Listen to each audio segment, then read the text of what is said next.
Nós vamos falar sobre o discipulado. E dentro da visão que Deus tem nos dado, a direção que nós temos como estratégia de ser igreja é gerar em oração, pregar em todo o tempo e discipular pessoalmente. Entendendo que essa é a nossa estratégia, é a maneira, é a prática de como agirmos. Depois nós vamos estar falando um pouco mais sobre a nossa visão. O que nós estamos fazendo como igreja? Mas nesses dias, hoje à noite, amanhã de manhã e amanhã à noite, eu estou avaliando se a gente amanhã não vai fazer 2 reuniões à tarde e à noite. Porque, eu não sei, eu estou orando, buscando a direção, porque essa mensagem, ela precisa ter 4, essa série, ela precisa ter 4 mensagens. E eu só passei 3 para vocês. Falta uma, talvez a gente deixe mais para frente, porque talvez vai ficar muito corrido, né? Mas amém. Nós vamos até onde o Espírito Santo permitir. Então, focado nesse pilar da estratégia, que é o discipular pessoalmente, nós vamos gravar isso, vamos escrever, vamos documentar e vamos passar para frente. Amém? Então, o tema dessa noite é discipulado, o desafio de seguir. O discipulado, ele é um desafio. E eu escolhi o texto de Mateus 28, 18. Nós vamos ver aqui na abertura. Mateus 28, 18.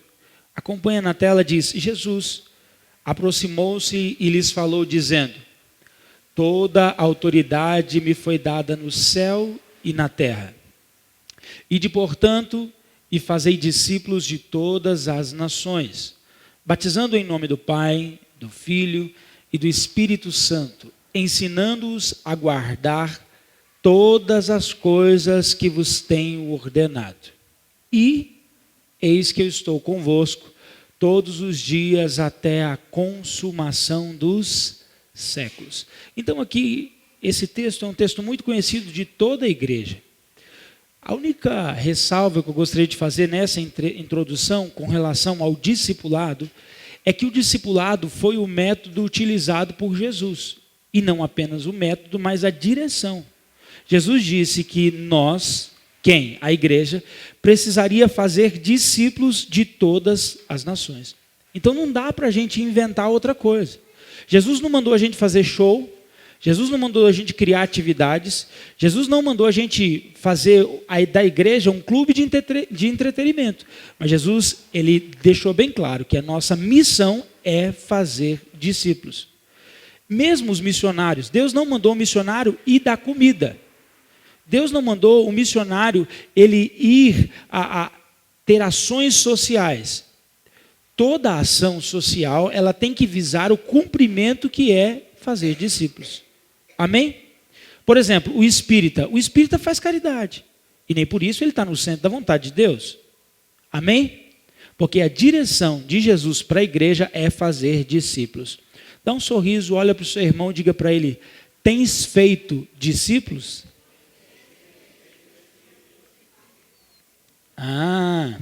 Então vamos lá. Para todo nascido de novo, o viver é Cristo e o morrer é... Para todo nascido de novo, o viver é o que, irmãos? É Cristo. O que significa a palavra Cristo? O que significa a palavra Cristo? Ungido para um propósito. Então, Paulo, quando ele diz aos Filipenses, no capítulo 1, ele fala: para mim o viver é estar alinhado com a unção, focado em um propósito. Então, o viver do nascido de novo tem que ser estar regado de unção e vivendo para um propósito. Qual que era o propósito do Cristo? Salvar. Então todo nascido de novo tem que estar mergulhado na unção e a vida dele tem que ter um propósito. Eu chamei de cosmovisão. O que é essa cosmovisão? É uma visão do mundo. Irmãos, tem muita gente hoje dentro da igreja desmotivada, desanimada, querendo desistir, querendo trocar de igreja. Sabe por quê? Porque a visão dele do mundo está errada. A visão de Paulo, a visão do nascido de novo é: o meu viver é Cristo. Eu estou nessa terra, eu fui ungido, eu nasci de novo para cumprir um propósito. Qual propósito? Salvar. Qual meio? O discipulado. O texto de Paulo, Filipenses 1:21, diz o seguinte: portanto, ou porquanto, para mim o viver é Cristo e o morrer é lucro. Então, quem está no centro da vontade de Deus aqui na terra, ele não tem medo da morte. Porque ele sabe que ele está vivendo o plano que Deus tinha para ele. Entende isso, Tiago? Então, se você estiver hoje com a paz interior, sabendo que você está fazendo o que você precisava fazer, o morrer é lucro. Agora, qual que é o diagnóstico, o termômetro? É porque Jesus disse que você tinha que fazer discípulo. Se você não está fazendo discípulo no tempo que você está vivendo na terra, eu digo para você, não é bom você morrer agora. Amém, irmão? Porque é isso que Paulo continua falando. Ele diz o seguinte: entretanto. O Paulo sempre, irmãos, tem um entretanto. É terrível esse Paulo. Ele usa as técnicas da administração. Geralmente ele traz uma visão, daqui a pouco ele corrige. Ele traz um elogio, daqui a pouco ele corrige. Ele diz o seguinte: entretanto, se o viver na carne traz fruto para o meu trabalho, já não sei o que hei de escolher. Ora, de um modo ou de um outro lado, estou constrangido, tendo o desejo de partir e estar com Cristo, o que é incomparavelmente melhor. Mas, por vossa causa, é mais necessário permanecer na carne. E convencido disso, estou certo de que ficarei e permanecerei com todos vós. Eu tenho ensinado sobre a importância de algumas palavras. Depois da vírgula, observa na tela, nós temos a expressão para, P-A-R. O que essa expressão simples nos alerta? Isso é um alarme, porque o para sempre define o propósito. Então Paulo está falando assim: eu estou sonhando com o céu, mas eu tenho visto que é importante eu continuar discipulando vocês, porque vocês precisam ainda de referência, não está na hora de eu partir. Agora ele fala: eu vou ficar na carne, eu vou permanecer na carne, eu estou convencido disso. Para quê? Propósito. Para o vosso progresso e gozo da fé, a fim de que aumente, quanto a mim, o motivo de vos gloriardes em Cristo Jesus, pela minha presença de novo convosco. Então, irmãos, o que o discipulado vai visar? O progresso e o gozo da fé, o aumento e a maturidade espiritual.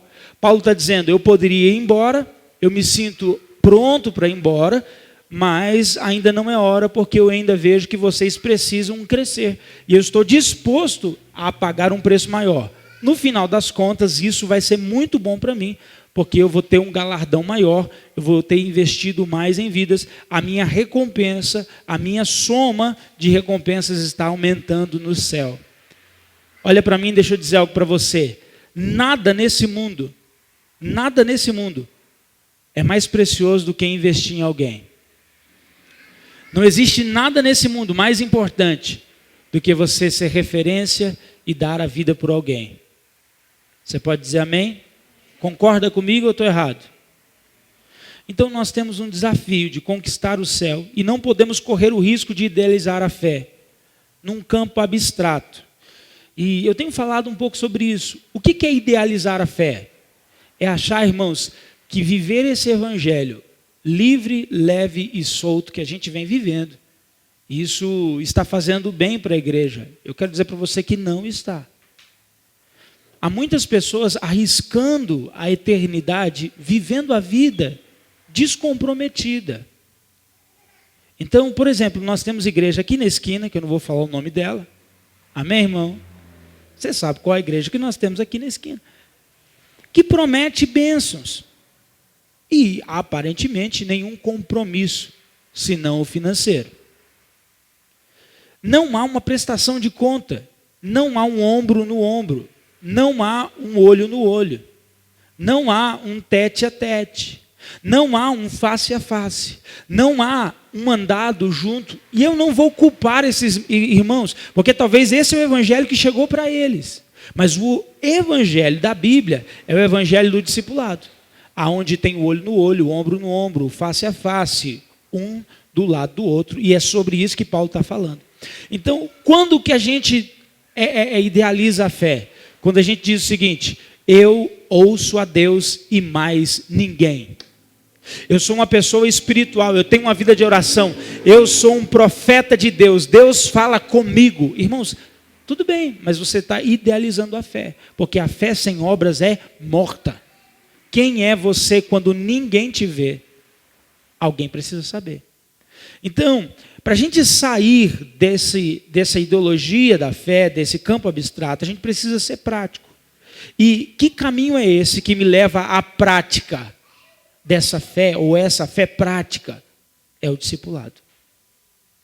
O discipulado é o método, a estratégia de Jesus, o método, a estratégia dos apóstolos, o método e a estratégia dos primeiros irmãos da igreja primitiva, o método e a estratégia dos pais da igreja. Por exemplo, eu quero ter a oportunidade de falar para vocês de Basílio, um padre, no princípio da igreja.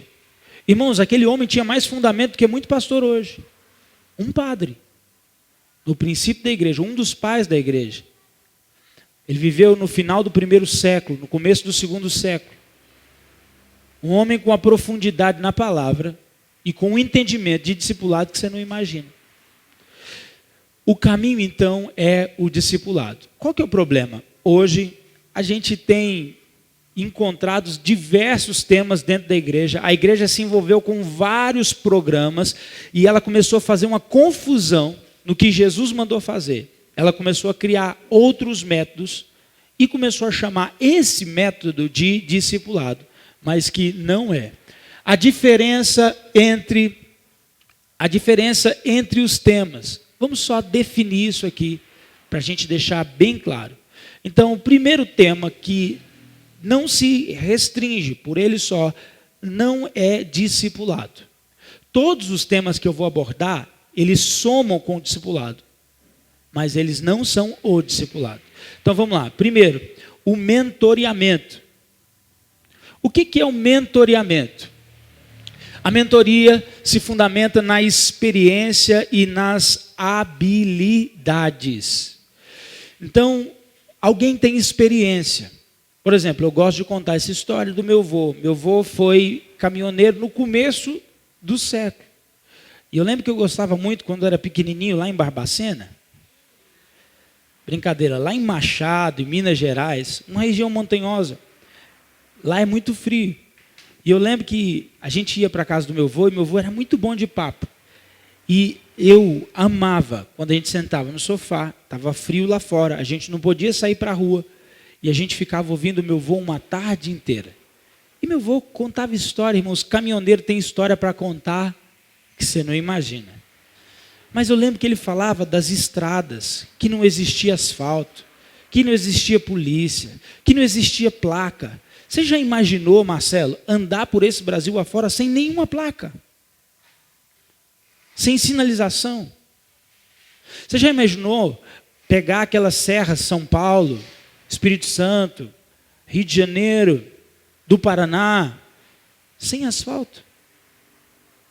Tinha que ter muita experiência. Então os caminhoneiros mais novos procuravam ele e diziam: como que a gente faz? Isso é mentoreamento. Alguém que tem muita experiência, ele pela experiência que tem, pelas habilidades que ele adquiriu, ele pode agora mentorear, dar uma direção. O discipulado, irmãos, não se restringe ao tema do mentoreamento. Por quê, pastor? É simples. Por exemplo, você vai aconselhar, você vai discipular alguém que foi traído. Não há necessidade de você ter sido traído para você ter autoridade. O mentoreamento diz que você só tem autoridade naquilo que você viveu. Agora, nem todo mundo, irmãos, viveu ou teve as mesmas experiências que todos tiveram. No mínimo, Gabriel, você tinha que viver 100 anos para começar a mentorear alguém. Mas não foi isso que Jesus disse. Ele não disse: olha, vão por todo mundo e mentoriem. Não foi isso que ele falou. Segundo tema que a gente confunde um pouco: aconselhamento. Aqui na igreja, irmãos, a gente ama aconselhamento. E é muito bom, é positivo, mas não é o discipulado. Por quê? O que é o aconselhamento? Eu coloquei de maneira muito prática no slide. O aconselhamento são conselhos práticos. Seria uma fórmula prática para você sair da situação que você se envolveu. Vamos pegar problema financeiro. Você, por alguma razão, se envolveu em dívidas. E você está envolto em dívidas. E aí você procura o seu pastor e diz: pastor, olha, está tudo bagunçado. Eu estou devendo 10 mil no cheque especial, eu estou devendo 15 mil no cartão, eu estou devendo não sei quem, peguei dinheiro com a agiota. Diga que está amarrado em nome de Jesus, irmão. Tudo errado. O que eu vou fazer? Eu vou te ouvir e vou te dar um conselho ou vários conselhos para você sair. Se você ouvir o conselho, você vai sair desse buraco. Então vamos lá. Ordem de prioridade. Está devendo a agiota? Pague ele primeiro. Porque nenhum banco vai com a pistola na sua casa. Amém, irmão? Então, conselho prático. Paga o agiota primeiro. Por quê? Porque o banco tem um limite de ética. O agiota não. Primeiro, pegar dinheiro em agiota é pecado.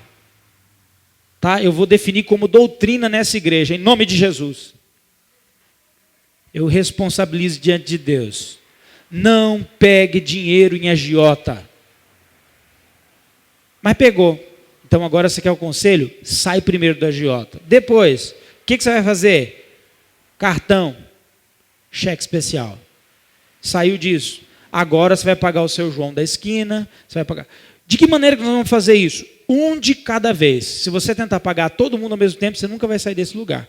Então observe que eu descobri qual era o seu problema. Segundo, qual era o tamanho do seu problema. E de maneira prática, eu te dei passos para você sair desse buraco. O que é isso, Thales? Aconselhamento. Isso é discipulado? Não. Isso é aconselhamento. Por que eu estou dizendo que isso não é discipulado? Irmãos, olha para mim todo mundo. Porque tem muita gente que só procura o pastor, que só procura o líder quando deu tudo errado. Isso não é discipulado. Ai, meu Deus do céu, estava namorando, a menina engravidou. O que eu faço? Ah, meu filho, parabéns, você é um papai. Mas e agora, pastor? Agora nós vamos consertar. Você vai casar com essa moça? Nós vamos ver, você vai entrar e vai trabalhar agora. Pastor, mas eu vou fazer o currículo para você. Vamos fazer o currículo? Quem está entendendo? Então vamos lá. Mentoreamento, aconselhamento, terapia. O que é terapia? Terapia é analisar o passado para entender o presente, para resolver o futuro. Jesus não disse, irmãos, que a gente tinha que fazer terapia, ainda que a gente possa usar a terapia ou ferramentas da psicologia para aconselhar, para instruir. E aqui, na nossa igreja, a gente ama isso. Amém, pastora Viviane? Amém, irmãos? Amém, pastora Margarida? A gente ama, é importante. Por quê? Porque eu vou voltar na sua vida, não numa tentativa de levar você a uma regressão mental, nem emocional e nem espiritual, mas a gente entender por que você é tão ignorante. Dá um sorriso para mim. Por que você é tão avarento? Por que você é tão carente? Por que você tem tantas fragilidades emocionais? Por que você é tão dependente emocionalmente? Então é importante eu saber, primeiro, como foi a sua criação. Se você teve pai, se você não teve pai. Eu estou voltando lá atrás para entender a sua reação. Porque um dia houve uma ação. E provavelmente você está reagindo a uma ação. Agora, isso tem que acabar na sua vida. Por isso que o discipulado não consiste na terapia, porque terapia tem que ter fim. Ela tem que ter começo, tem que ter meio, tem que ter fim. Eu entendo o passado, resolvo o passado. Agora, eu entendi o passado, resolvi o presente está resolvido. Agora, o que eu vou fazer? Vou projetar o futuro. Então, se fosse a terapia, o discipulado teria...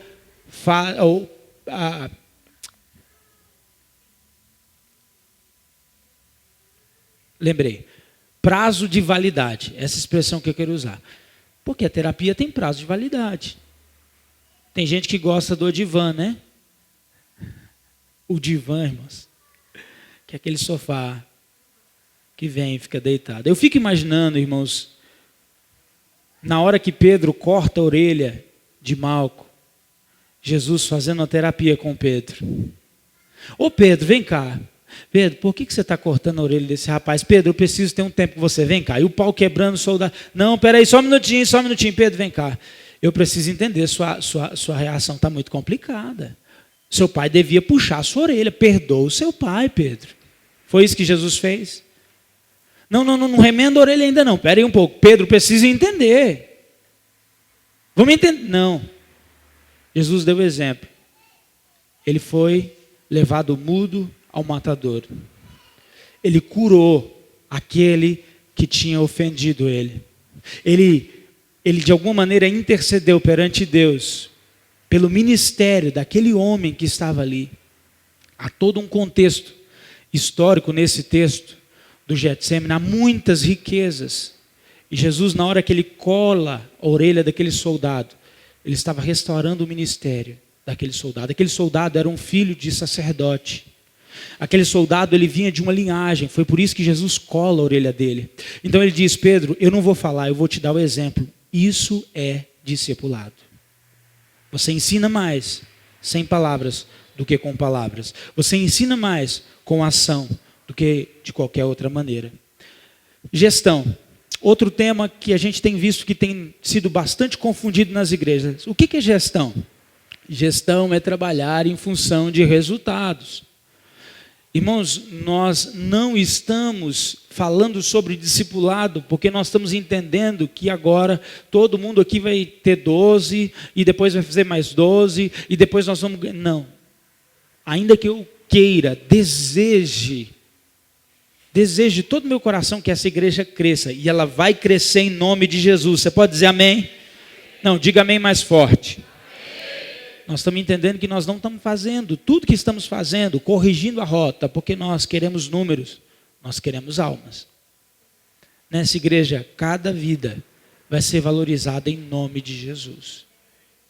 Amém? Eu conheço várias igrejas no Brasil, e há muitas igrejas que elas estão hoje sendo gerenciadas, literalmente gerenciadas. Eu tive uma igreja no sul do país, de mais ou menos 5.000 pessoas. E lá nessa igreja, irmãos, eu vi um discurso numa reunião pós-culto que eu não gostaria de ter ouvido. Não me chamaram para participar, mas o rapaz estava tão exaltado, o líder dos jovens, que foi inevitável eu ouvir o que eu não gostaria de ouvir, porque o que eu ouvi dentro daquela igreja, eu ouvia no mundo corporativo. O tipo de cobrança era o mesmo. Aquele rapaz não usou nenhuma palavra de baixo calão, palavrões, ele não usou palavrão, mas ele usou palavras muito pesadas, como inútil, como fracassado. Ele estava chamando as pessoas que estavam debaixo da liderança dele de fracassados, de pessoas sem visão, porque o foco dele era o resultado. Quando o resultado não veio, ele teve que descontar em alguém. Esse não é o nosso objetivo. Nosso objetivo é ganhar almas, e eu quero que você seja um ganhador de almas e um discipulador com muito sucesso, mas a ênfase não está no resultado. Olha para o seu irmão e diga para ele: a nossa ênfase é o amor e não o resultado. Outro tema também que tem sido bastante confundido é liderança. O que é liderança? Chefia. O que significa isso? É a habilidade de dar ordens. O líder, irmãos, é aquele que consegue fazer ou direcionar. Nem todo mundo foi chamado para liderar, mas todo mundo foi chamado para fazer discípulo. Então, se eu digo que o discipulado é a liderança, eu estou errando. Porque você pode ser um grande discipulador e você pode ser um líder mediano. Eu não vou chamar de medíocre, mas mediano. Você pode ter uma capacidade, irmãos, pastoral incrível, mas você pode ser aquele cara que não é tão bom na administração, que não é tão bom na conta. Só entende, seu Ribamar? Então, o discipulado não é liderança, ainda que você será referência para muitas pessoas. O que está em jogo não é a habilidade de dar ordens. Por último, das divergências, e aí nós vamos entrar no tema do que é, nós temos o tão atual coaching. O que é o coaching? O coaching, irmãos, é uma técnica moderna que tem sido utilizada, que ele consiste na capacidade de fazer perguntas inteligentes. O coaching são pessoas preparadas para destravar outras pessoas. É muito bom, é uma ferramenta excepcional, só que não é discipulado. O coaching, ele se isenta de ser alguém que deve ser copiado e assume um papel de alguém inteligente que consegue ouvir e fazer perguntas inteligentes que você mesmo tem a resposta. Por exemplo, vamos tentar aqui fazer um coaching rápido. Se eu perguntasse para você, você veio na igreja domingo? Qual que a sua resposta vai ser? Sim ou não? Uma pergunta vazia, para não dizer outra coisa, vazia. Eu não queria saber se você veio ou não veio. Eu queria saber o motivo, o porquê que você não veio. Então, se eu perguntasse para você, você podia me falar um pouco sobre como foi o seu domingo, principalmente no final da tarde, ao entrar da noite. Descreve para mim. Então a pessoa ia dizer o que aconteceu, como aconteceu, e o porquê que aconteceu, e o porquê que ela não veio no culto. Eu usei de maneira muito rasa, mas são perguntas que levam a pessoa a falar. E a ideologia a filosofia do coaching é que todas as respostas estão dentro de você. Qual que é a problemática nisso tudo? A gente sabe que Cristo em mim e Cristo em você é a esperança da glória, sim ou não? Mas a gente disse no começo que se eu ficar só com isso, eu corro o risco de idealizar a fé, de não ser acompanhado por ninguém. E quem não sabe onde quer chegar, irmãos, nunca vai chegar em lugar nenhum. Então, é claro que o coaching é uma pessoa brilhante, uma pessoa de ideias, uma pessoa inteligente, uma pessoa que faz perguntas. Segunda problemática, ele não precisa ser exemplo para ninguém. Então eu posso ser um péssimo crente, mas eu ter a habilidade de destravar outras pessoas. Jesus advertiu com relação a isso. Ele falou, cuidado, para vocês não ganharem o mundo inteiro e não perderem. Então o coaching também não é discipulado. Refletindo, mentoreamento faz parte do discipulado, aconselhamento faz parte do discipulado, terapia faz parte do discipulado, gestão faz parte do discipulado, liderança faz parte do discipulado, coaching cristão faz parte do discipulado, mas não é. O que é então o discipulado? Vamos lá. Não está abrindo a tela. Pronto. Discipulado é o método de fazer as pessoas parecidas comigo ou parecidas com você. O discipulado é o método que você fará as pessoas parecidas com você. Pastor, está soando estranho isso para mim. Não, irmãos. O método de Jesus foi esse. Ele disse o seguinte, olha, vocês estão fazendo outras coisas, vocês estão coletando impostos, uns estão pescando, outros estão trabalhando em outras funções. Eu quero fazer um convite para vocês serem pescadores de homens. Aquele convite que Jesus estava fazendo para os seus discípulos, ele os levava a se relacionar com ele. E por meio desse relacionamento, eles teriam uma referência. E essa referência transformaria o comportamento deles, o caráter deles, a vida deles, a família deles, a cidade deles, a nação deles e as nações da terra. Então o discipulado consiste no método de fazer as pessoas parecidas. O discipulador, ele caminha junto. O discipulador caminha perto. O aprendizado, ele vem pelo relacionamento. A ênfase não é o resultado.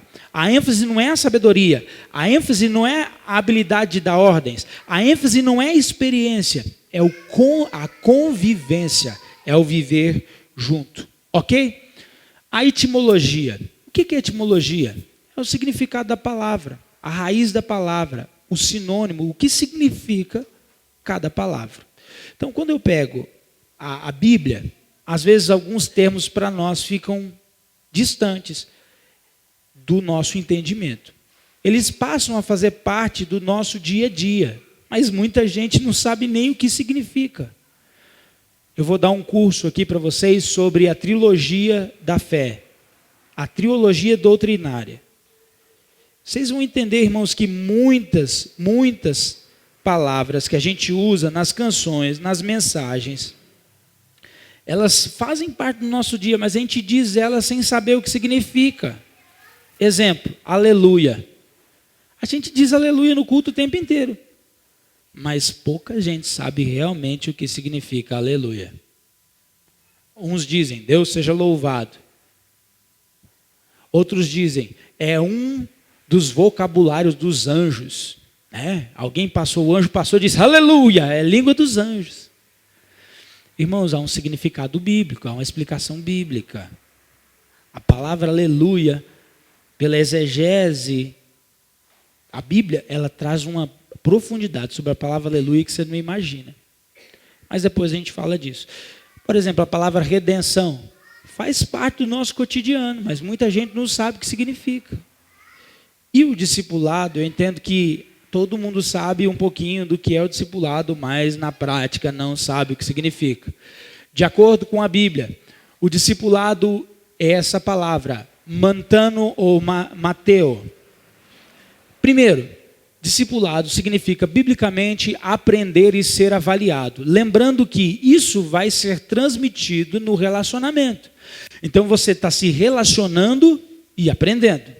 Você está relacionando e sendo avaliado. O que significa? Feedback toda hora. Você faz, eu vejo, eu faço, você vê, e no fim a gente junta, soma, olha, foi ótimo, tá bom, pode melhorar. É um acompanhamento próximo, é um relacionamento onde você está aprendendo e você está sendo avaliado. Crescer em conhecimento, o discipulado, por definição, ele expressa o crescimento no conhecimento. É claro que aqui nós estamos entendendo que é um conhecimento bíblico e também prático. Você vai crescer no seu sacerdócio. Você pode dizer amém, irmão? Você vai crescer no seu sacerdócio. O que é o sacerdócio?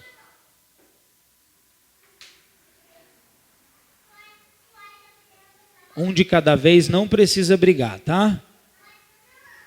O que é sacerdócio? Vou até beber uma água depois dessa.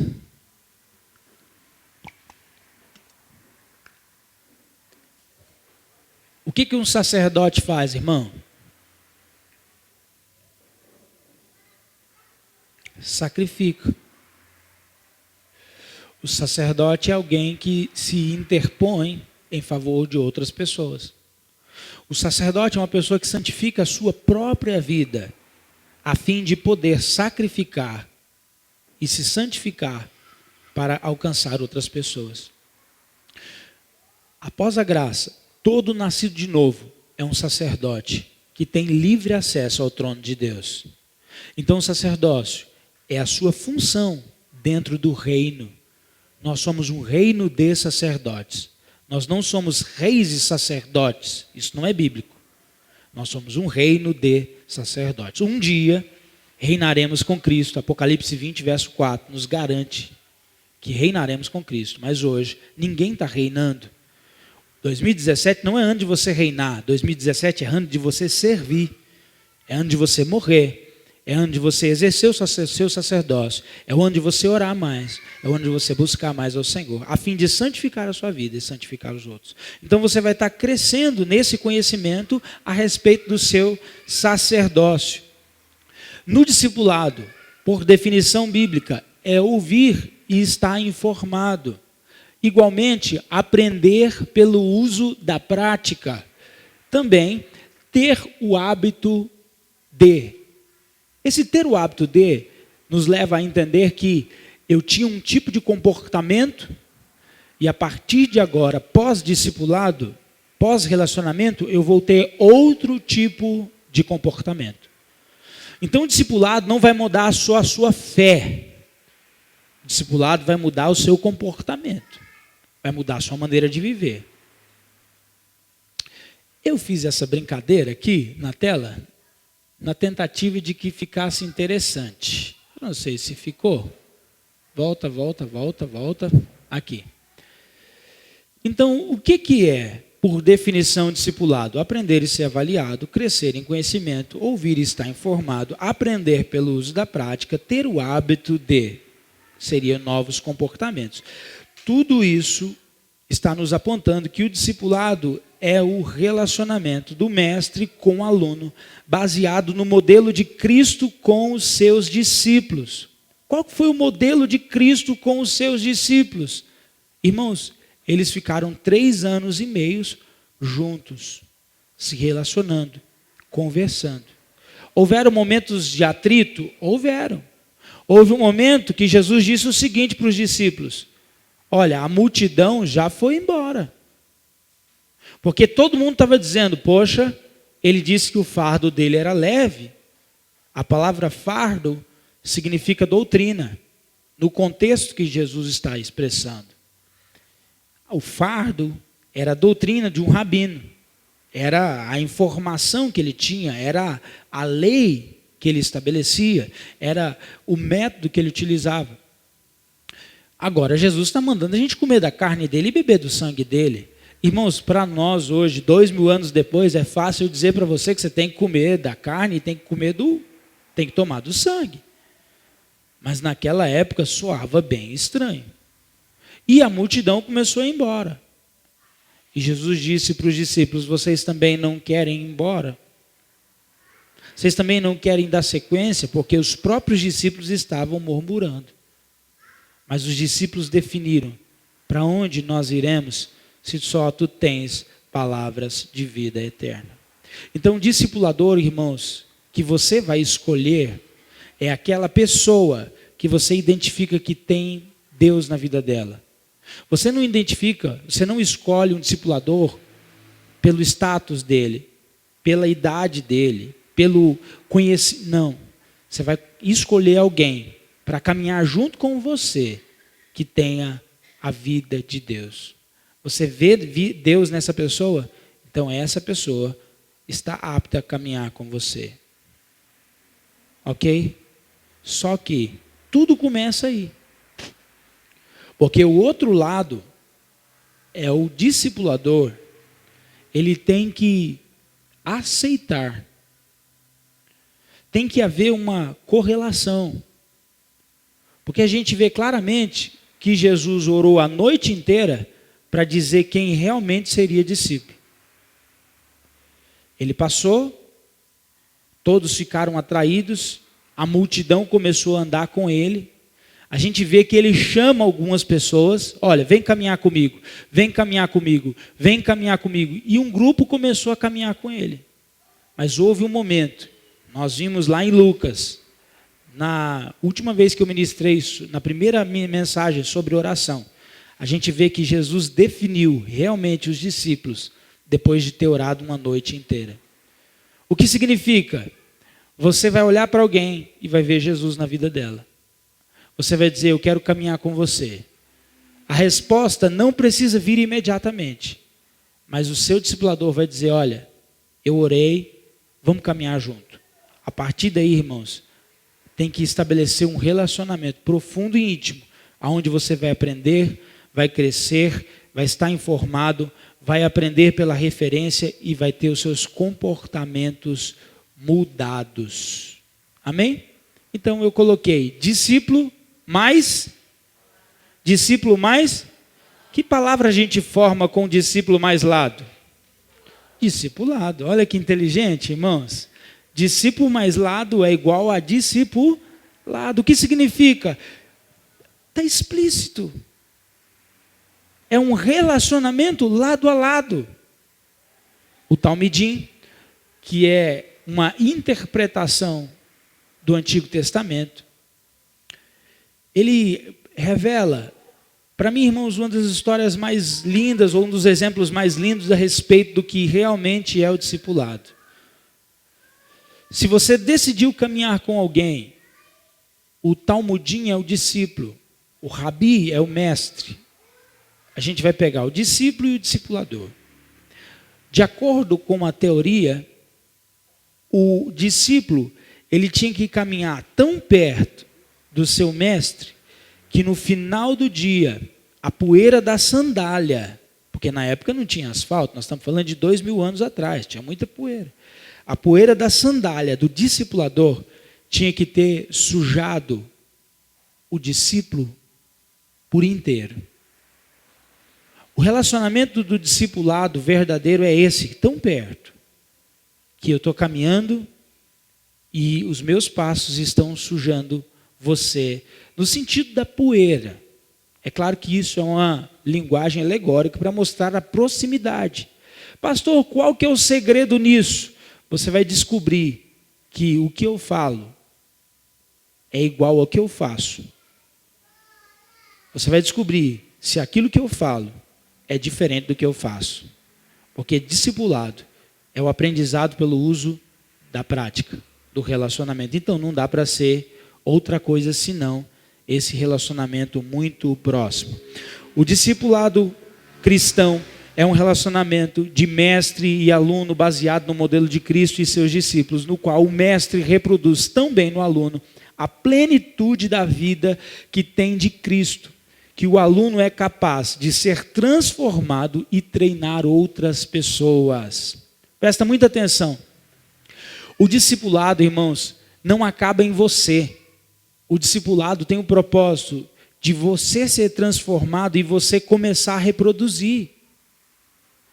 Não dá para a gente passar a vida inteira sendo discípulo, porque o propósito é que isso dê continuidade, é que avance, é que continue.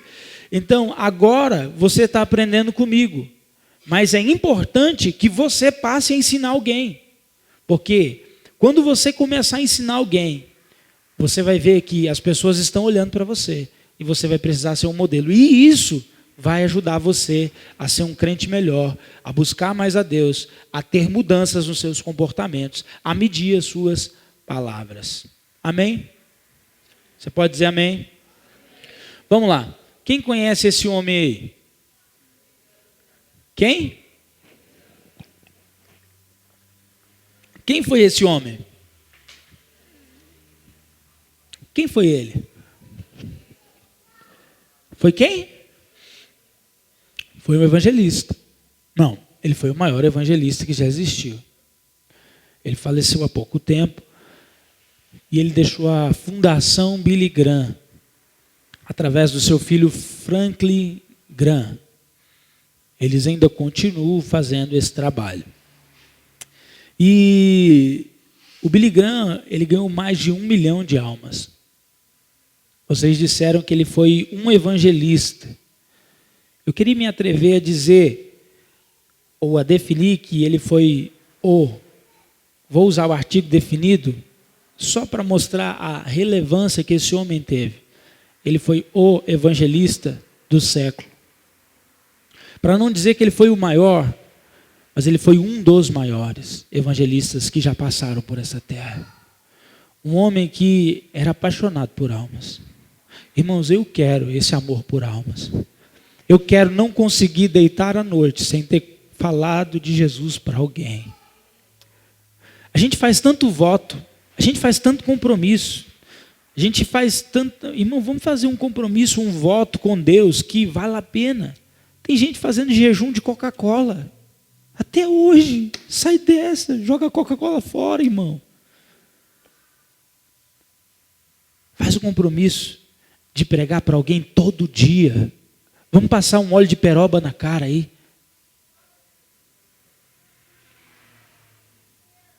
Sabe? Não, pastor, eu estou numa espiritualidade tremenda. Tem um mês que eu não tomo Coca-Cola, meu Deus do céu. Não, fala para mim que tem um mês que você prega para alguém todo dia. Que você foi deitar às 10 horas da noite e lembrou que não tinha pregado para ninguém e saiu da sua casa na rua procurando alguém para você pregar e falar de Jesus para essa pessoa. Está na hora da gente crescer.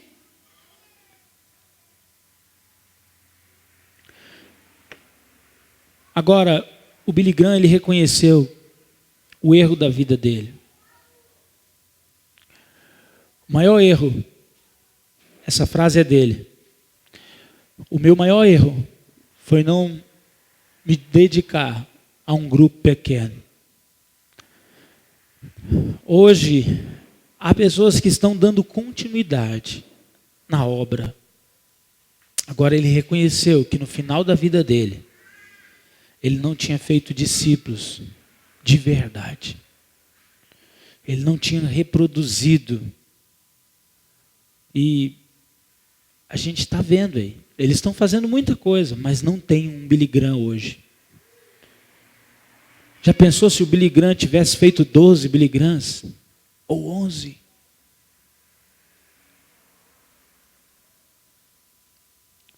Jesus investiu 3 anos e meio da sua vida em 12 homens comuns. 12 homens reprovados pela religião. Eu não sei se você sabia, mas o discípulo, ele era escolhido a partir dos 5, 6 anos de idade. Os mestres já começavam a olhar ele. Ele decorava, ele tinha que decorar a lei de Moisés, os preceitos, o Pentateuco. Então, dos 5 a 6 anos, os grandes rabinos eram como olheiros de futebol. Eles passavam nas reuniões, estavam olhando aqueles que realmente lhe interessavam.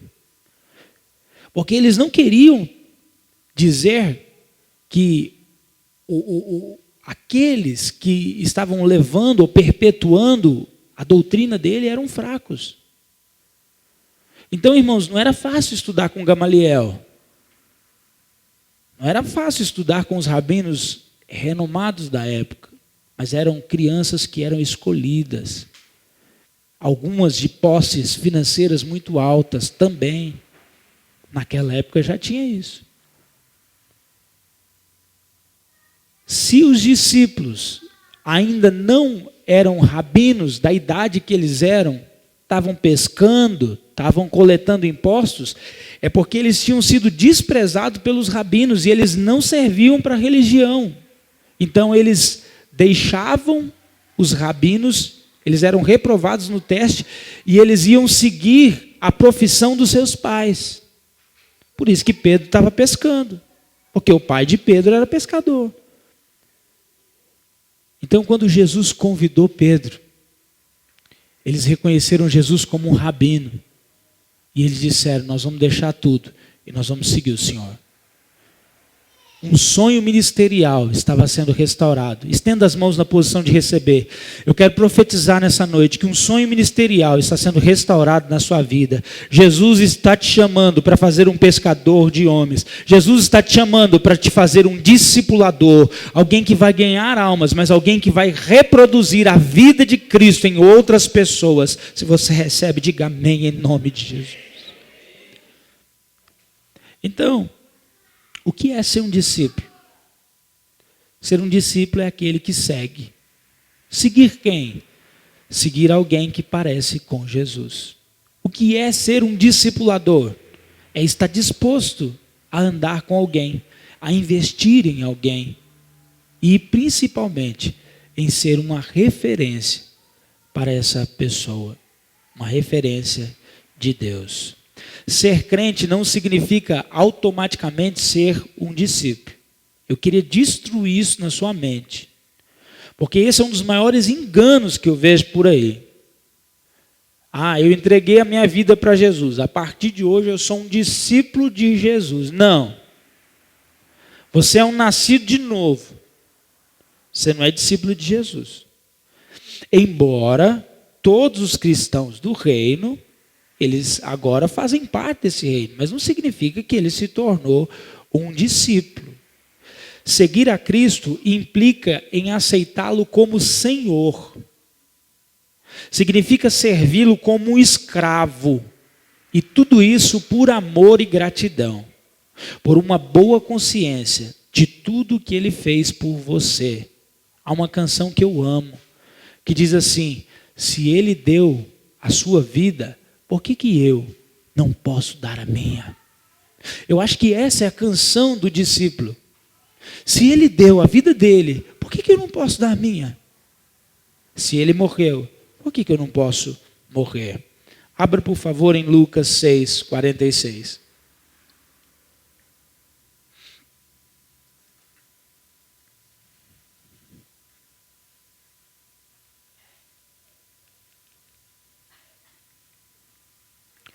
Lucas 6, 46. Quem achou diz amém.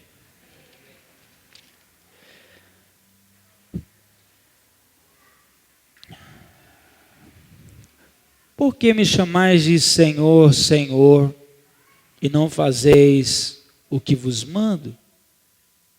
Todo aquele que vem a mim e ouve as minhas palavras e as pratica, eu vos mostrarei a quem é semelhante. É semelhante a um homem que, edificando uma casa, cavou, abriu profunda vala e lançou alicerce sobre a rocha. E vindo a enchente, arrojou o rio contra aquela casa e não pôde abalar, por ter sido, diga comigo, bem construída. Mais uma vez todo mundo, bem construída. A última vez, eu sei que é bem chato, mas repete, bem construída. Mas o que ouve e não pratica é semelhante a um homem que edificou uma casa sobre a terra sem alicerces. E arrojando o rio contra ela, logo desabou. Diga comigo, desabou. E aconteceu que foi grande a ruína daquela casa. Olha para mim por um instante. O discipulado vai te levar realmente a construir uma casa na rocha. O discipulado vai te ajudar a subir na cruz sem usar velcro. Todo mundo sabe o que é velcro? O que é velcro?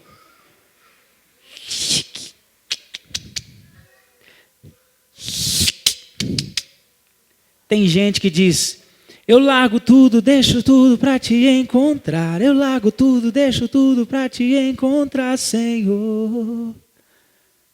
A hora que acontece uma tempestade na vida dele, ele desce e fala assim, crente não é besta. Não, peraí. Eu sou crente, mas não sou besta. Essa cruz é de velcro. Deixa eu te falar. Você não pode escolher subir na cruz sozinho. Existe um caminho. É o discipulado. Tem gente que troca de igreja todo dia, troca de discipulador todo dia, troca de mulher todo dia. Todo dia não, está amarrado. É porque a cruz dele é de velcro. É um evangelho de conveniência. Deixa eu te falar. Você vai para a cruz. Mas até para ir para a cruz você precisa de ajuda. Nós vamos bater um preguinho aí nessa cruz. Amém, irmão? E você vai morrer de verdade. Presta atenção comigo. Houve uma morte. Tem alguém deitado em cima de uma mesa. Está mortinho. É claro que ninguém vai fazer isso. Mas está morto. Se alguém passar naquele corpo e der um tapa, você acha que o morto vai reclamar? Por quê? Irmãos, o discipulado vai te levar para esse lugar, onde nada vai abalar a construção da sua casa. Aqui, no texto que Jesus está falando sobre uma declaração de fé, ele está dizendo o seguinte: todos estão construindo casas. O texto afirma que 100% das pessoas estão construindo. Por quê? Porque se eu tenho dois exemplos, e desses dois exemplos as casas foram construídas, significa que 100% das pessoas estão construindo. O problema não é construir, o problema é onde está construindo, o problema é como está construindo, o problema é o alicerce, o problema é onde está o fundamento. E o discipulado vai te ajudar nisso. Você pode dizer amém? A palavra Senhor não tem mais o mesmo significado que tinha nos tempos de Jesus. Na cultura hispana, que nos contagiou, é comum chamar qualquer pessoa de Senhor antes do nome. É normal. Então, qualquer país que você sair aqui para a América Latina, não se assuste. Aqui no Brasil a gente tem uma resistência, né? Talvez por causa da cultura, mas mesmo assim, qual que é o tratamento? Qual que é o tipo de tratamento? Senhor, senhora. Mas na América Latina é muito mais gritante. Todo mundo é Senhor. Na época de Jesus, somente uma pessoa podia ser chamada de Senhor. Era o imperador. Porque o imperador, naquela época, Júlio César, ele recebeu um título de sumo pontífice. E naquela época, passou-se agora a cultuar a figura humana. Então, Júlio César agora, ele passou a ser aclamado por todos os membros do império como Deus. Por isso a palavra Senhor. Porque a palavra Senhor significa dono. Dono. Então, o imperador era dono de tudo. Então, o imperador era a única pessoa digna de ser chamada de Senhor. Ninguém chamava de Senhor, ninguém. O cumprimento oriental é diferente, não é verbal. O cumprimento oriental é mais no corpo. Você vai ver um japonês, o japonês só cumprimenta alguém mais velho olhando para baixo. Ele não verbaliza Senhor, ele olha para baixo e conversa com o olhar para baixo. A atitude de respeito é não olhar no olho, porque quando você olha no olho de alguém, você está dizendo que é igual àquela pessoa. Então, naquela época, haviam outros costumes orientais que nós não entendemos. Agora, o que é certo é que a aclamação de Senhor custaria-lhe a vida. Porque se eu chamasse qualquer outra pessoa, a não ser o Júlio César ou o imperador de Senhor, eu estava dizendo que eu tinha um outro dono. Isso era sentença de morte. Quando Jesus diz para as pessoas que estavam ouvindo ele, em Lucas 6, olha, vocês me chamam de Senhor, mas vocês não fazem o que eu mando, ele está dizendo assim, olha, vocês estão arriscando a sua vida por nada. Tem gente hoje dentro da igreja, irmãos, perdendo a vida por nada, porque ele é um mero ouvinte da palavra. Ele nunca pagou um preço para caminhar, para morrer, para se santificar. Ele vem para a igreja, é bom, ele diz Senhor, Senhor, mas ele não pratica nada do que é ensinado. Ele não está disposto a morrer. Olha para mim, com muito amor, eu vou te dizer algo nessa noite. Vai viver a tua vida em outro lugar. Vai fazer outra coisa, irmãos. Porque você vem aqui, levanta a mão, ouve a palavra, você está aqui há 10 anos, mas você não põe em prática. Abre parêntese, eu quero deixar bem claro que eu não quero que ninguém vá embora. Mas eu quero dizer para você que tem mais. Tem mais. Não adianta dizer Senhor, Senhor, se você não está construindo a sua casa na rocha. E construir a casa na rocha significa ouvir e praticar. Ser direcionado e obedecer. Eu sei que eu tenho alguns discípulos nessa igreja. Eu sei que eu tenho algumas pessoas aqui que ouvem as minhas palavras. Eu sei que eu tenho aqui nesse lugar algumas pessoas que já tiveram que morrer para continuar caminhando do meu lado. E a palavra que eu dou para vocês que têm feito isso é: sede meus imitadores, como eu sou de Cristo. A palavra que eu tenho para você é: não desista. Está difícil para você? Está muito difícil para mim. Mas nós estamos imitando Cristo. nós vamos chegar lá. A nossa cruz não vai ser de velcro. Se a gente vai morrer, nós vamos morrer de verdade. Se está escrito aqui, nós vamos praticar. E nós vamos fazer isso junto até o fim. Se você quiser mais informações sobre essa descrição que eu fiz, é de Juan Carlos Ortiz. Ele conseguiu mapear de maneira muito profunda o discipulado e as descrições a respeito do contexto bíblico. Juan Carlos Ortiz, ele que explica essa questão de Senhor, Senhor. Os primeiros cristãos começaram a ter problemas com esse uso, mas os definiu bem. Eu já expliquei que se restringia a chamar somente César de Senhor. Na sua balança, hoje, na sua balança agora, eu queria que você pesasse o quanto você tem vivido a sua vida e o quanto você tem vivido da vida de Deus.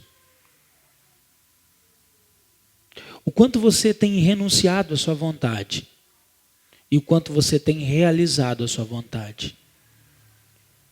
O salmista disse: na tua palavra, Senhor, medito dia e de noite. O salmista disse que o prazer dele estava na lei do Senhor. Olha para mim, a sua satisfação tem que ser em estar ouvindo a palavra, meditando nela e vivendo essa palavra poderosa.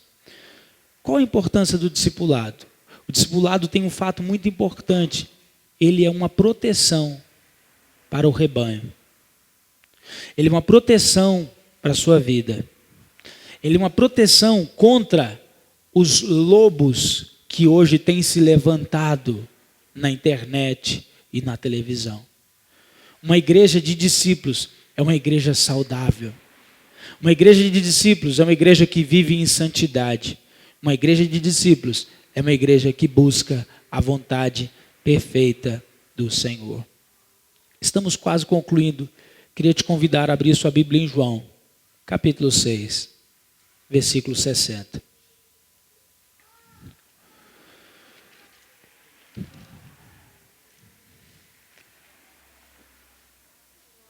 João 6, 60.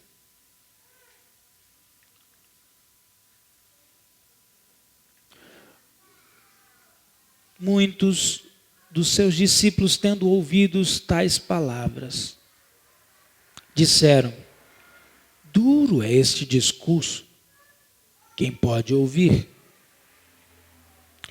Mas Jesus, sabendo por si mesmo que eles murmuravam a respeito de suas palavras, interpelou-os: isto vos escandaliza? Que será, pois, se virdes o Filho do Homem subir no lugar onde primeiro ele estava? Que será, pois, se virdes o Filho do Homem subir para o lugar onde primeiro ele estava? O Espírito é que vivifica, a carne para nada aproveita.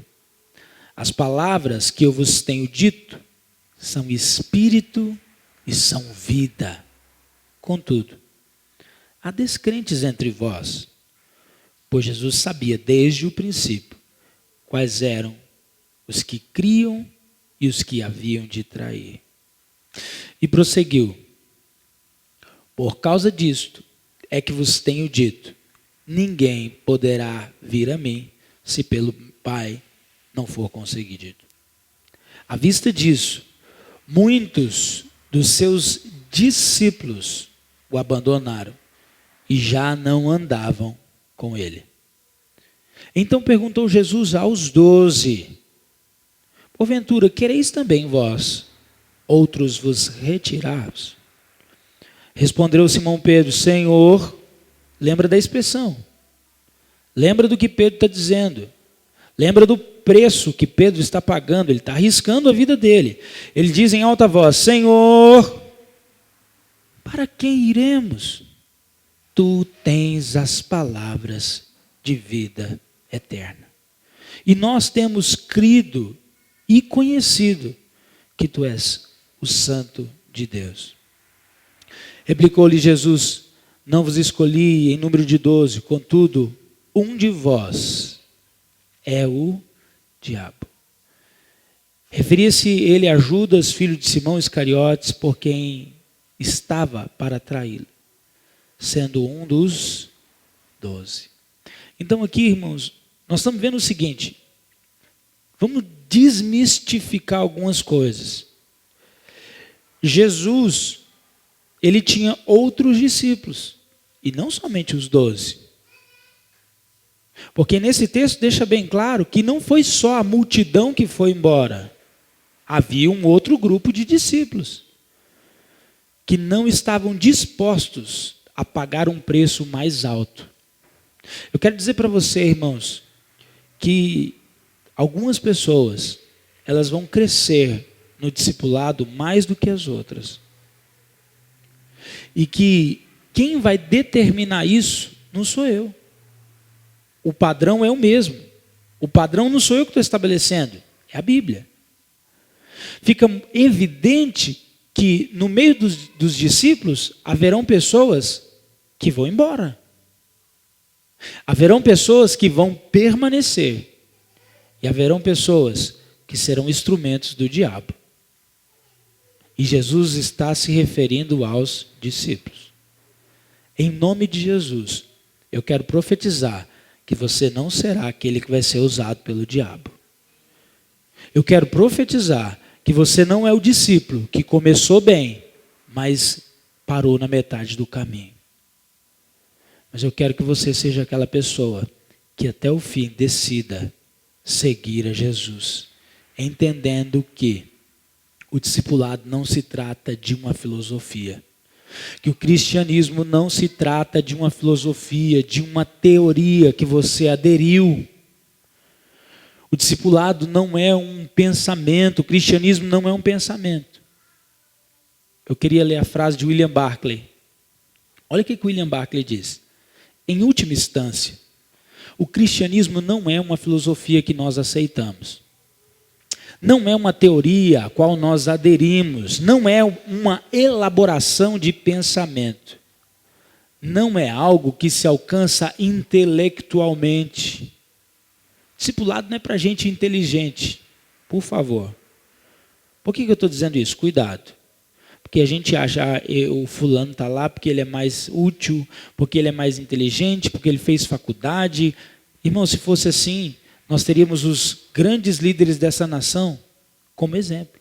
O cristianismo não se trata de capacidade intelectual, mas o verdadeiro cristianismo se trata de fé.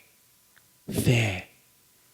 O meu desejo é que nessa noite você saia daqui pedindo fé para Deus, ao invés de pedir qualquer outra coisa, porque no discipulado você vai ter que crer nas pessoas, você vai ter que crer no seu líder, você vai ter que crer que você está no caminho certo, você vai ter que vencer os medos da sua alma, e a única coisa que vai fazer você vencer os medos da sua alma é a fé.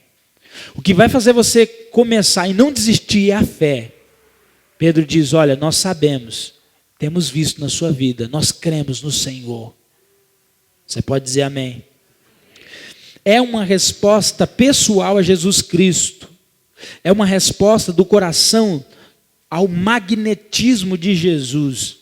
É uma lealdade e um amor que o homem entrega, porque o seu coração não lhe permite agir de outro modo.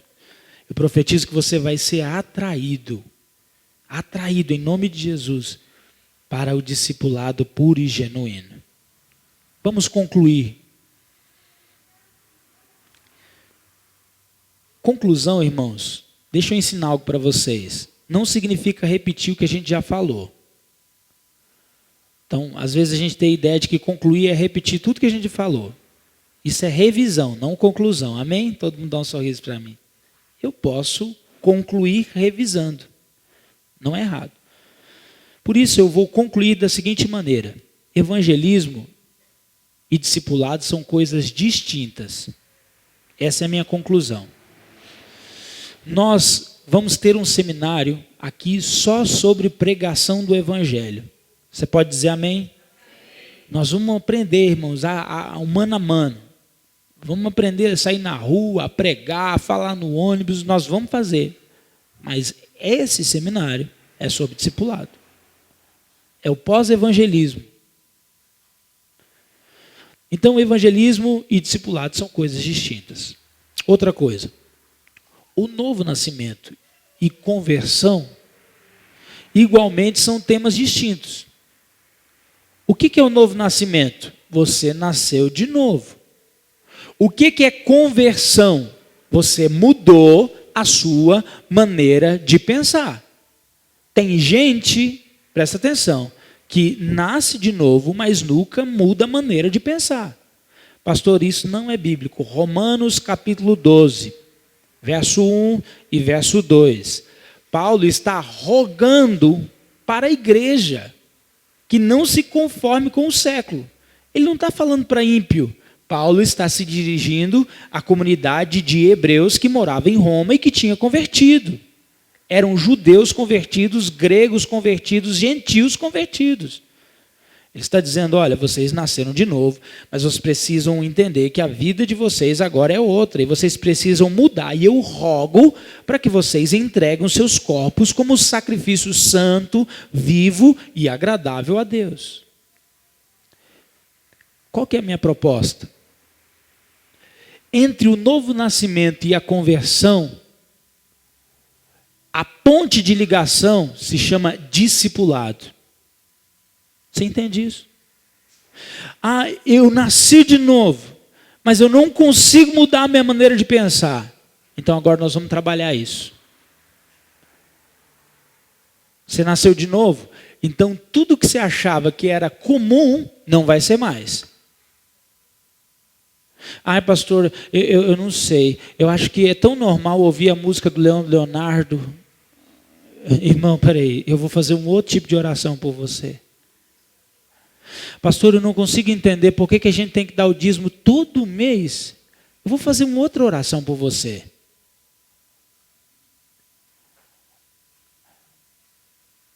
Tem que ter nascido de novo.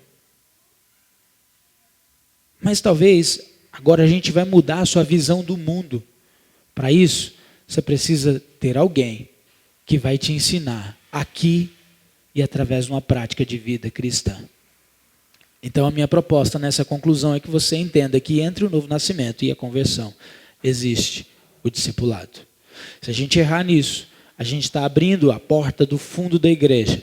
As pessoas entram pela frente e vão sair por detrás. Vão sair frustradas, porque elas não vão conseguir entender, porque o seu pensamento está mais alto do que o dela. Porque você já tem muitos anos de fé, mas ela não. Então ela vai olhar para você e vai decepcionar e vai dizer, poxa, eu nunca vou ser como o fulano. Mas se você estiver andando do lado dela, se você estiver andando do lado de alguém, eu tenho certeza que você não vai desistir, em nome de Jesus. Se você crer, diga amém.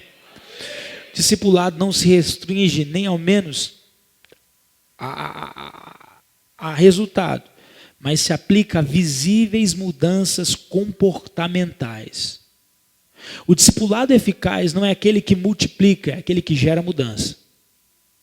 Aí a gente tem que ser cuidado e entender que se eu mudei, agora eu vou me preocupar com as pessoas que eu não me preocupava antes.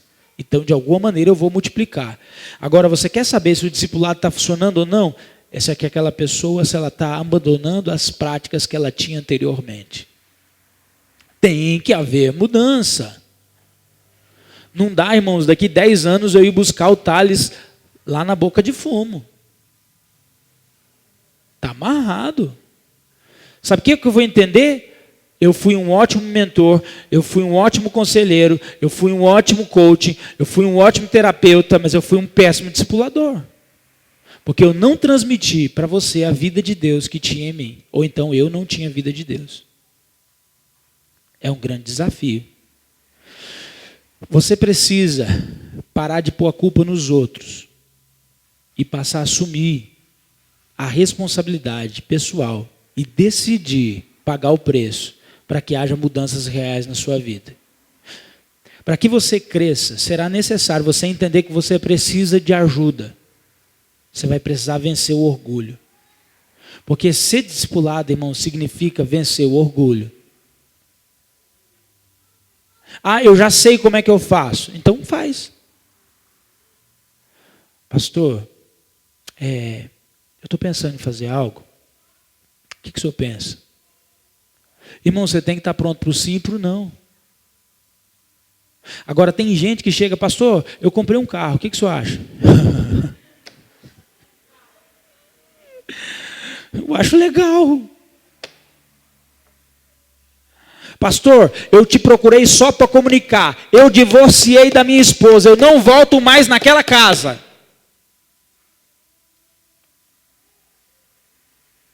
O que você quer que eu diga para você? Você já decidiu. Só que você está mostrando que você nunca foi discípulo de ninguém.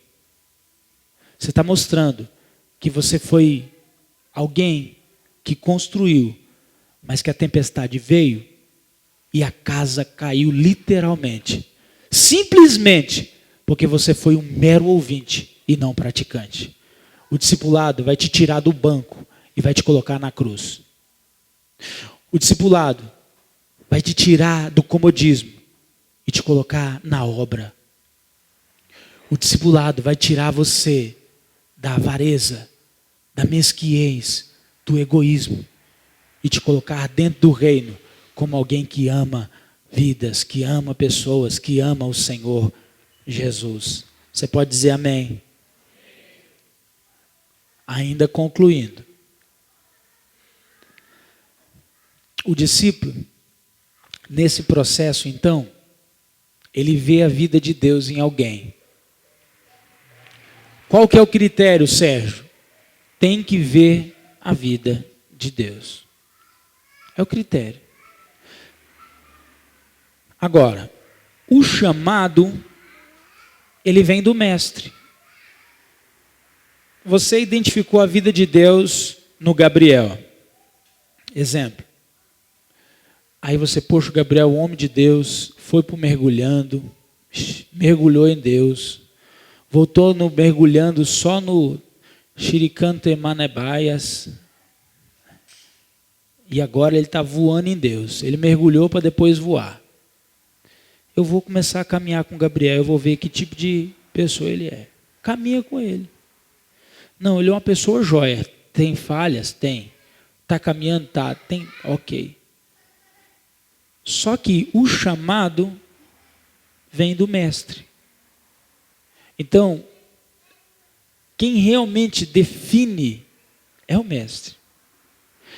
Então, qual que é o processo? Procura o Gabriel, viu a vida de Deus. Gabriel, eu tenho desejo, quero caminhar mais perto. Vamos caminhar mais perto, vamos relacionar. O Gabriel vai orar, vai entender, realmente eu quero. Então, o chamado vem.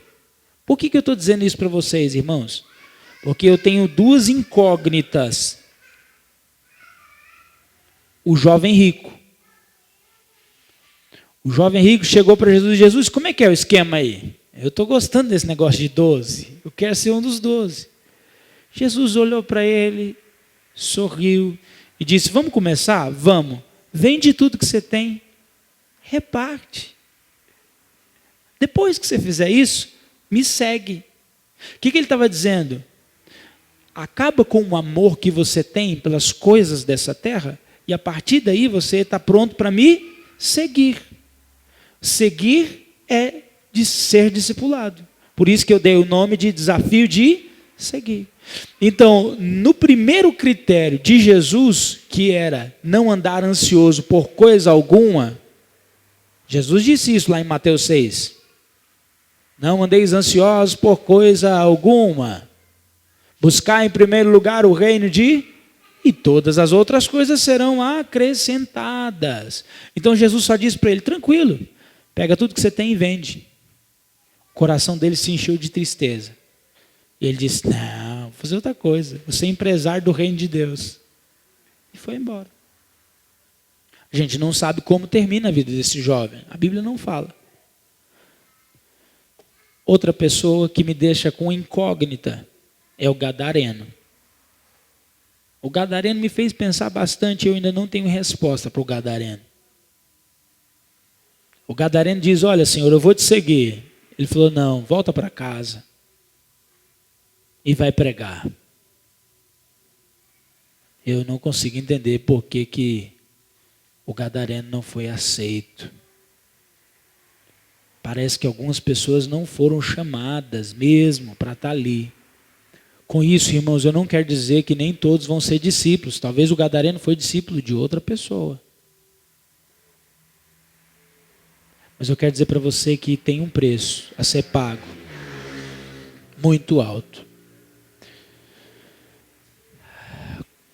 O discipulado custará ao discípulo a decisão de seguir. Do mestre tem que vir alimento. Do discipulador tem que vir alimento. E do discípulo tem que ter fome. Então presta atenção, quando junta, a gente tem um ditado popular, a Leila conhece. A fome com a vontade de comer. A gente não diz isso? Eu profetizo sobre a sua vida em nome de Jesus, a fome com a vontade de comer. Porque Deus está colocando para nós uma mesa de manjares. E nós vamos participar dessa mesa, mas a gente tem que ter fome, desejo, vontade de comer. Então eu creio que Deus vai nos levar para um lugar maior, amém? Você quer ser um discipulador? Precisa primeiro ser discípulo de alguém. Você quer ser um discipulador? Você precisa se relacionar com a palavra. Você quer ser discípulo? Você precisa seguir alguém, pagar um preço, para que você possa crescer. Benefício do discipulado, e aqui a gente conclui de verdade. O discipulado vai fazer você crescer no conhecimento da palavra. Quem quer crescer no conhecimento da palavra diz amém. O discipulado vai te ajudar a orar. Tá? Você vai crescer na oração através de um discipulado verdadeiro. O discipulado vai ajudar você a se santificar mais, a crescer em santificação. O discipulado vai ajudar você a crescer no amor. Tem gente que não ama. Tem gente que não consegue amar, é incapaz de amar. O discipulado vai levar você a fluir nos dons de maneira adequada, servindo o corpo de Cristo. Você quer isso para você? Você quer isso para você? Eu creio em nome de Jesus, irmãos, que nós iremos romper com esse evangelho teórico e não prático, se nós realmente permanecermos no Senhor. Amém? Abre o último texto, eu quero concluir com a palavra do Senhor. Colossenses 2, 6 e 7.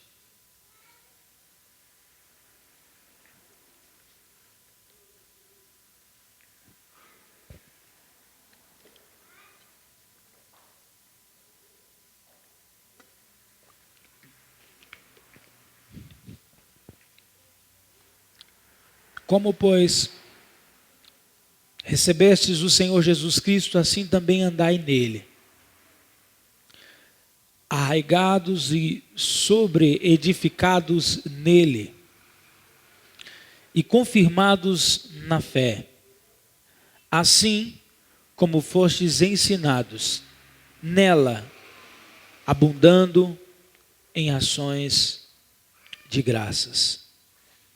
Se coloque de pé nessa noite, vamos fazer uma oração. A palavra, irmãos, é decisão. Se eu pudesse resumir tudo o que disse nessa noite em uma só palavra, eu diria para você: